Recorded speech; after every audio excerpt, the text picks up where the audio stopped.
Hello, I'm Rob Lowe. According to the Center for Disease Control, 1 in 50 American children is affected by autism. Increased awareness is sparking ongoing research initiatives and educational programs, all working to support and empower those dealing with this challenging disorder. Today in the United States, more children are diagnosed with autism each year than with juvenile diabetes, AIDS, or cancer combined. According to the CDC, 1 in 88 American children suffer some degree of autism, representing a tenfold increase in prevalence over the past 40 years. Yet it is still one of the most misunderstood conditions in the nation today. There's still a lot we don't know about autism, but we do know that it is a neurological and a developmental disability. And what we mean by neurological is the brain functioning of an individual with autism is different from the brain functioning of an individual that does not have autism. In terms of developmental disability, it affects 3 main areas of development: socialization, like limited eye contact; communication, like no communication skills or delayed communication skills; or impairments in behavior, like exhibiting repetitive behaviors, rocking back and forth. While there is still a lot to learn about this condition, one thing researchers and educators agree on is that early intervention is the key to children with autism overcoming the worst of its symptoms and achieving their maximum potential. So while most people would agree that intervention at any age is beneficial, intervention in the earliest years are going to be most beneficial.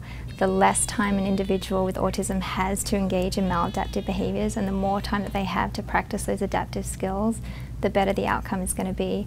Of course, every individual with autism does develop at a different rate, and what we need to do is determine how that child is going to learn best and at the fastest rate possible.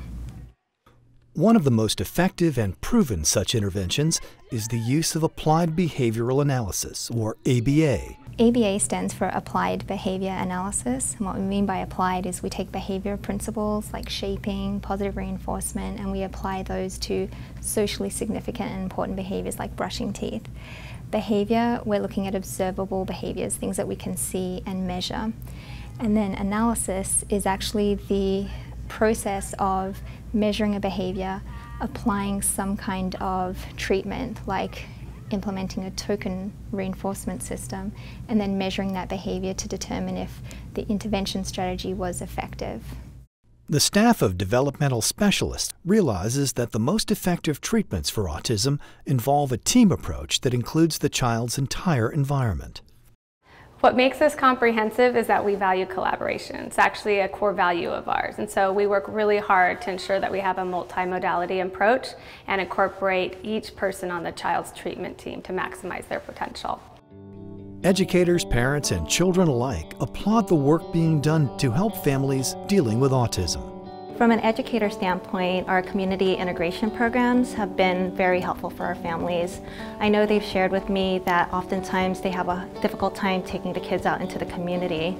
So what we do is we actually go out into the community with the parents and work with them on their children's behaviors so they can feel comfortable taking them out when we're not around. Not long ago, the causes of autism remained a mystery. Thanks to ongoing research, today we understand that there is no one cause of autism, just as there is no one type of autism.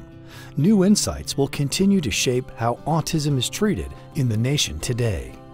Well, we don't know what causes autism yet, but we do believe that there is some kind of genetic vulnerability, potentially combined with an environmental trigger that causes autism. What we do know is that ABA isn't an effective treatment for autism. We also know that every individual with autism is so different, and what works for one child may not work for another. What we're doing is partnering with a few different universities, including the University of North Texas, to really determine what works best for what type of child. As modern medicine and healthcare continue to improve, those improvements will be highlighted here. See you next time. I'm Rob Lowe.